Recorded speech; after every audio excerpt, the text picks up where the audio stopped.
The Trump administration is abandoning a Biden-era plan to require airlines to compensate stranded passengers if their flights got canceled.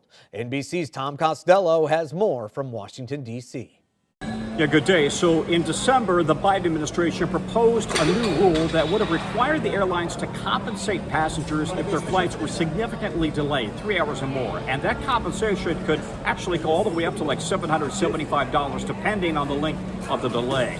Well, the airlines immediately pushed back on that, said it was government overreach, it was inappropriate, it would only drive ticket prices higher. It now does appear, in fact, that that rule is going to be dead on arrival, at least with the Trump administration going forward. The Trump administration is also going to be looking at doing away with a Biden administration rule that we covered extensively here on NBC News, which required the airlines to be much more transparent in their ticket pricing. In other words, no hidden fees whatsoever. The Trump administration also looking into how do you define a canceled flight when, in fact, would the airlines be required to immediately compensate passengers? Now, the DOT yesterday, the Trump administration, saying that, in fact, some of these rules had gone far beyond what Congress had actually approved in terms of passenger rights.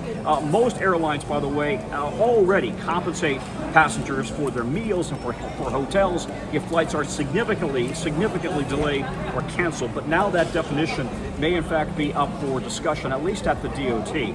Separately, as you probably know, one of the more popular passenger rights that was pushed forward by the Biden administration was essentially requiring airlines to put families together if they want to be together, right? Kids seating with their families, with their parents.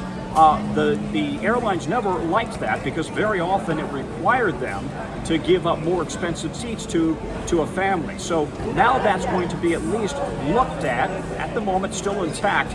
And separately, the airlines never liked the Biden DOT's dashboard on the website that lists and ranks and scores how airlines do as it relates to customer and passenger service. So all of that right now is up for discussion as the Biden-era rules in many cases now seem to be very much at least in question, if not likely to go away under the Trump administration. Back to you.